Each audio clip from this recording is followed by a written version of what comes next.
चालू करा.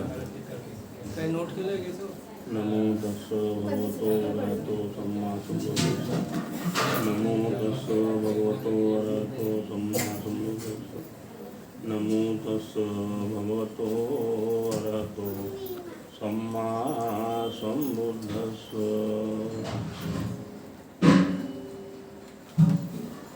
करुणा शीतल हृदय અહીંયા ભજો તો નિહત મુહૂર્તમ તનરામરો લોકગણો વંદે સુગત विहतमुत्तम. ज्यांचं हृदय करुणेने शीतल झालेलं आहे,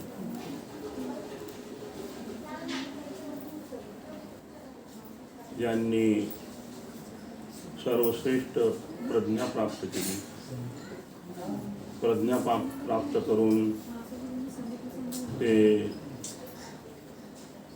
महाराज झाले, सम्यक संबुद्ध झाले आणि तोच धम्म त्यांनी जगापर्यंत पोहोचविला, विश्वापर्यंत पोहोचविला.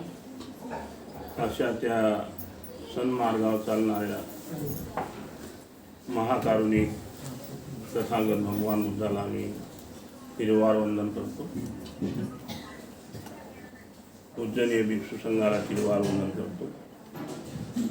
बोधिसत्व परमपूज्य बाबासाहेब आंबेडकर त्यांच्या विचारांचा, त्यांच्या गुणांचा मी गौरव करतो. श्रद्धावान उपासक मेश्राम परिवार, उपस्थित सर्व श्रद्धावान उपासक उपासिका, बालक बालिका सर्वांच्या प्रति मंगल कामना करतो, मंगल मैत्री करतो. भगवान बुद्धाचा धम्म सर्वांच्या हिताचा आहे, कल्याणाचा आहे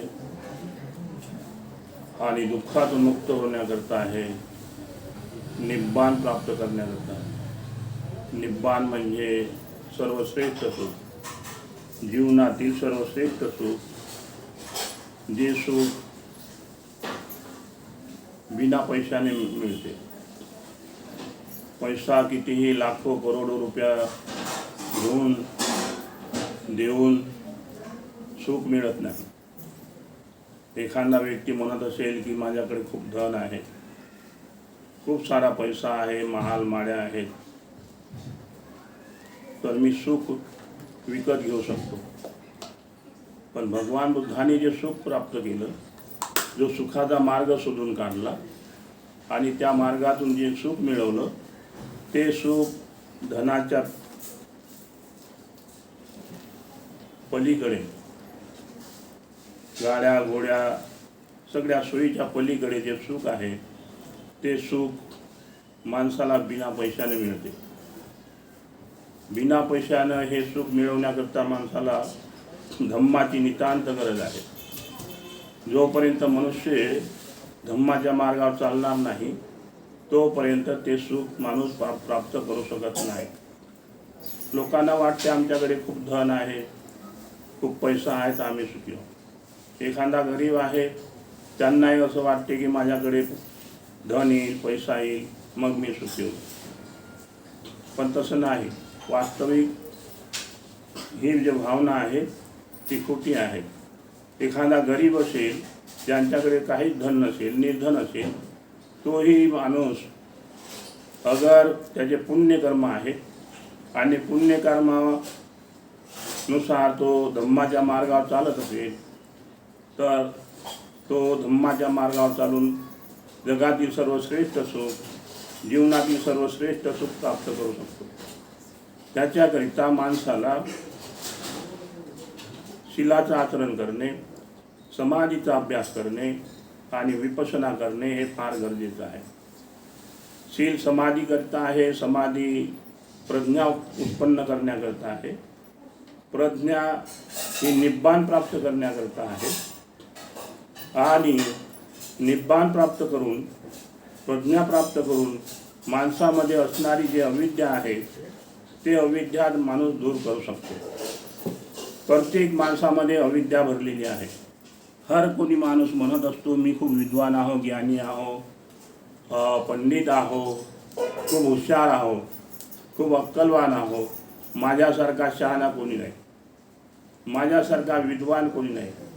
असा प्रत्येक माणसाला एक अहंकार असतो आणि त्या अहंकारामध्ये हा माणूस जगत असतो.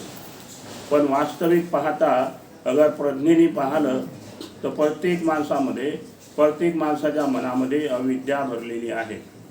आणि ही अविद्या आपण जन्माच्या सोबत घेऊन येत असतो. अविद्या आणि संस्कार म्हणजे विचार, हे आपण आपल्या जन्माच्या सोबत घेऊन येत असतो. अनेक जन्माची अविद्या भरलेली असते आपल्या मनामध्ये. लोक अनेक जन्माचं किंवा पुनर्जन्माचा विरोध करत असतात. पण बुद्धाने जो सांगितलेला आहे, बुद्धाचा उपदेश हा खोटा ठरू शकत नाही.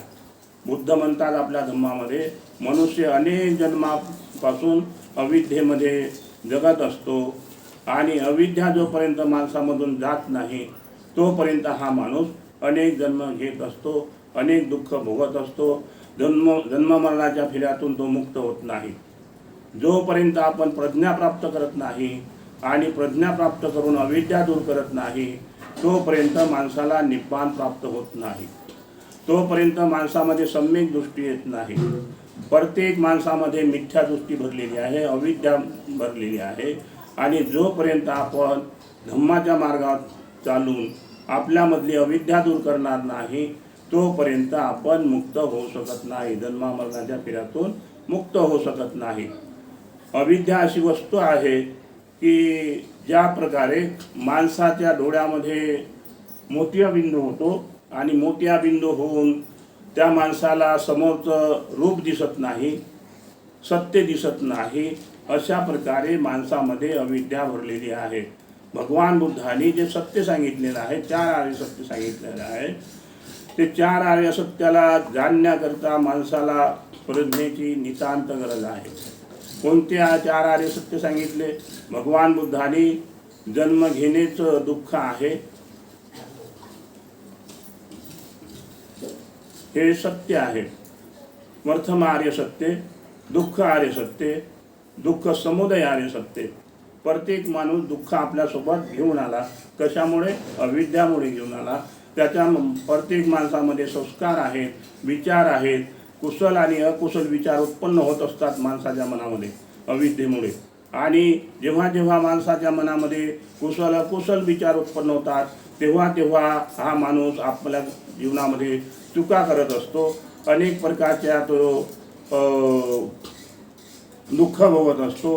अनेक प्रकारच्या चुका करून तो आपली हानी करत असतो आणि दुसऱ्याची हानी करत असतो. ह्याच्याकरता माणसाला प्रज्ञेची गरज आहे. आणि ते जोपर्यंत आपण आपल्यामध्ये जे दुःख आहे त्या दुःखाला जाणत नाही, म्हणजे दुःख समुदय आर्य सत्य. दुःखाला जाणणे, दुःखाला समजणे म्हणजे दुःख समुदय आर्य सत्य. दुःखाचं दुःख आहे तर दुःखाचं कारण आहे. दुःखाचं काय कारण आहे हे भगवान बुद्धांनी सांगितलेलं आहे. दुःखाचं कारण आहे आपल्यामध्ये असणारी जी अविद्या आहे आणि त्या अविद्येमुळे आपल्या मनामध्ये संस्कार उत्पन्न होतात. ते संस्कार रागा द्वेषाचे मोहाचे संस्कार उत्पन्न होतात. आताच आपण बंतेजीकडून ऐकून घेतलेलं आहे, राग द्वेष मोह. अशा प्रकारे माणसामध्ये अविद्या असल्यामुळे आपल्या मनामध्ये अनेक प्रकारचे संस्कार उत्पन्न होतात. चांगले आणि वाईट संस्कार उत्पन्न होतात. रागा द्वेषाचे संस्कार उत्पन्न होतात. तृष्णा उत्पन्न होते, कामतृष्णा, भवतृष्णा आणि विभवतृष्णा. या तृष्णेमुळे, या 3 तृष्णेमुळे, कामतृष्णा, भवतृष्णा, विभवतृष्णा, या 3 तृष्णामुळे माणसाच्या मनामध्ये राग द्वेष मोह उत्पन्न होतात. आणि जेव्हा राग द्वेष उत्पन्न होतात तेव्हा तेव्हा हा माणूस दुःखी होतो. या दुःखाचा निरोध करण्याकरता माणसाला दुःखाचं कारण समजणे फार गरजेचं आहे. जोपर्यंत आपण दुःखाचं कारण समजणार नाही तोपर्यंत आपण त्या दुःखाचा निरोध करू शकणार नाही. दुःखाचा निरोध करण्याकरता आपल्याला 4 आर्य सत्य, आर्य अष्टांगिक मार्गावर चालणे फार गरजेचं आहे. मध्यम मार्ग, त्यालाच मध्यम मार्ग म्हणतात. सम्यक दृष्टी, सम्यक संकल्प, सम्यक वाचा, सम्यक कर्मांत, सम्यक वाचा, सम्यक आजीविका, सम्यक सती, सम्यक समाधी. जोपर्यंत या आर्य अष्टांगिक मार्गावर चालत नाही, म्हणजे प्रज्ञेच्या मार्गावर चालत नाही, तोपर्यंत आपण दुःखातून मुक्त होऊ शकत नाही. तोपर्यंत आपण दुःखातून मुक्त होणार नाही. तोपर्यंत आपण दुःख भोगत राहू. याच्याकरता प्रत्येक माणसाला धम्माच्या मार्गावर चालणे, शील समाधीचा अभ्यास करणे हे फार गरजेचं आहे. बाबासाहेब म्हणतात आपल्या बुद्ध आणि धम्म या ग्रंथामध्ये, हे जग एक अंधार कोठडी आहे. असं का म्हटलं बाबासाहेबांनी? हे जग एक अंधार कोठडी आहे आणि या अंधार कोठडीमध्ये मनुष्य हा एक कैदी आहे. या कैद्याला क्वचितच प्रकाश दिसतो, क्वचितच बाय चान्स प्रकाश दिसतो. तो प्रकाश म्हणजे प्रज्ञा. बाय चान्स माणसामध्ये प्रज्ञा उत्पन्न होते. म्हणून हा माणूस एक आंधळ्यासारखा जीवन जगत असतो आणि आंधळा बनून हा दुःख भोगत असतो. म्हणून बाबासाहेब म्हणतात, हे जग अंधार कोठडी आहे आणि या अंधार कोठडीमध्ये माणूस आपलं जीवन घालवत असतो. पण पुन्हा बाबासाहेब सांगतात की हे जीवन असं नाही. अगर माणसाच्या मनामध्ये त्या अंधार कोठडीतून बाहेर पडण्याकरता योग्य विचार उत्पन्न होत असेल, झाला असेल आणि योग्य विचार तो करत असेल की मी या अंधार कोठडीतून बाहेर पडलो पाहिजे, त्याच्याकरिता अगर माणसाच्या मनामध्ये योग्य विचार आला, कुशल विचार आला, तर माणूस या अंधार कोठडीतून बाहेर निघू शकतो, निघतो, हे निश्चित आहे. त्याच्याकरता माणसाला शील समाधीचा अभ्यास करणे. अंधार कोठडी म्हणजे अविद्या. या अविद्येतून बाहेर निघण्याकरता माणसाला शील समाधीचा अभ्यास करणे फार गरजेचं आहे. म्हणजे धम्म धारण करणे फार गरजेचं आहे. ज्या माणसाच्या मनामध्ये कुशल विचार आला असेल, येत असेल आणि तुम्ही कुशल विचार करत असाल, तर अवश्य तुम्ही शील समाधीचा अभ्यास करा आणि प्रज्ञा प्राप्त करा. विपස්සनाच्या द्वारे प्रज्ञा प्राप्त होते. विपස්සना ध्यान म्हणजेच प्रज्ञा. जोपर्यंत आपण ध्यान करणार नाही, विपස්සना करणार नाही, तोपर्यंत आपल्याला धम्म अजिबात कळत नाही, धम्म समजत नाही. आम्ही धम्म करत राहतो, आम्ही बौद्ध झालो, आम्ही असे झालो ना, आम्ही असे उपासक ना, आम्ही तसे उपासक, असे आपण आपल्या मनात म्हणत असतो. उपासिका झाली मी, नाही का म्हणतात ना ते कोणतं गाणं, बाय मी उपासिका झाली मी. अशा करता आपण उपासिका झाली, पण उपाशी राहूनच झाली, प्रज्ञा प्राप्त नाही केली. त्याच्याकरिता आपल्याला प्रज्ञा प्राप्त करणे हे फार गरजेचं आहे. आजच्या प्रसंगी अधिक वेळ न घेता इथेच थांबतो. तुमचं सर्वांचं मंगल चाहतो.